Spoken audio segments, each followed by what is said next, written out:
A thread by Carlos Osuita for Uncle Bob 001. All my recent talk about conspiracy theories can be tied into Quentin Tarantino, whose movies I don't watch, but I watched this. It's very violent, but remember, the violence is fake. So there's a clip here from Inglourious Bastards where the guy played by Eli Roth bashes some Nazi colonel's head in with a baseball bat. Now, I don't watch Tarantino films because I don't watch movies with gore.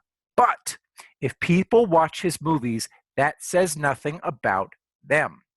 There are a million reasons to watch his movies. Life is not as easy as watching gory movies desensitizes you to gore.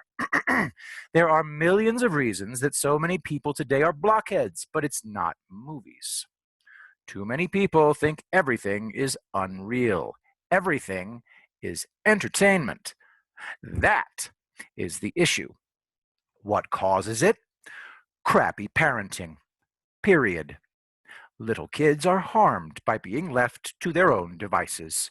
Neglected kids grow up not knowing anything. Tarantino is an idiot for mocking his audiences. Plenty of artists do it. The early years are vital. Danny was locked in a room alone for the first 6 years of her life. She had nothing to do. When the cops freed her, she was not even an animal.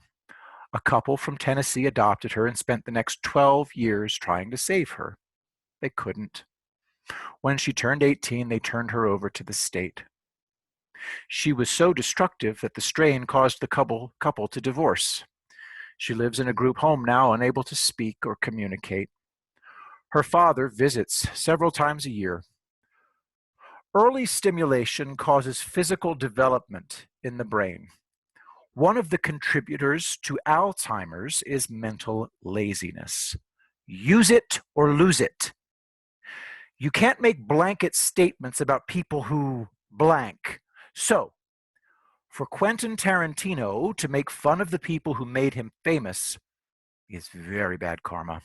The reason I don't watch gory movies is that they show a terrible lack of imagination. I recently watched the first published video of A Living Man Disemboweled. He was a Mexican narco-terrorist murdered by Mexican narco-terrorists. I watched it because I wanted to see if the man reacted. He didn't. But I won't watch anything like that again. I've seen worse. In person. You can't capture the real thing in a movie or on a video of an actual event. What's missing? The fear and horror and despair and sorrow of the victim and the orgasmic glee of the murderer. Those are palpable. Also the smells.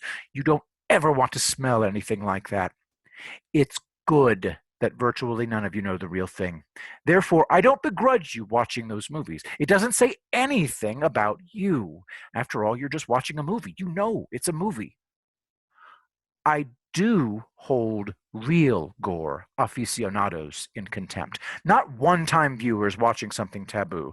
There are websites where people joke and share videos. Real gore addicts should go through what I had to watch. They deserve it. Moviegoers aren't doing anything wrong. Violent movies shouldn't be banned, but small children should not be exposed to them. To tie this in with conspiracy theories, reading them doesn't say anything about you. Who knows your motivation? But in the last thread, the mind-controlled loonies descended in all their ultra-belligerent glory as I knew they would. They're no different from radical leftists who are also mind-controlled. Watching movies and reading conspiracy theories are, in and of themselves, neutral acts, no different than walking. It's when you walk on a baby that it becomes problematic. I've never interacted with a conspiracy theorist who didn't feel superior to others. I've never interacted with a conspiracy theorist who didn't have the need to silence dissenting voices. They project all their own traits onto others. That's why if you dare to tread on their hallowed ground, they attack you. No different than radical leftists. Let others watch movies in peace, and let others not believe in conspiracy theories and explain why not. If you had genuine faith in your belief, you would not react with rage. People insult me all the time. They insult me and ridicule what I'm saying. So what? I only block them when they become a nuisance.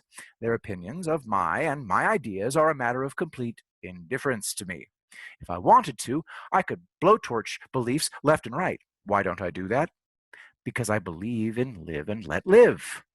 I had to block a guy who started out with, "You're an arrogant dick who never allows people to question you, but that's okay. You be you."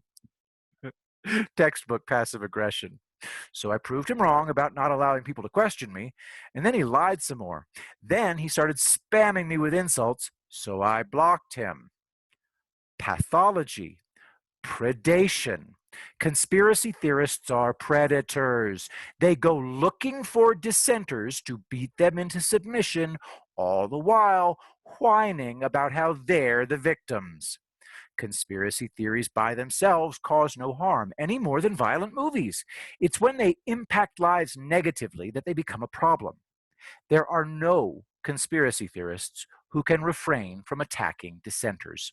Virtually all watchers of Quentin Tarantino movies are 100% harmless. So Tarantino is an ass for mocking his audience. He bitches when you ignore his movies, and he mocks you when you watch them. Imagine being inside his head.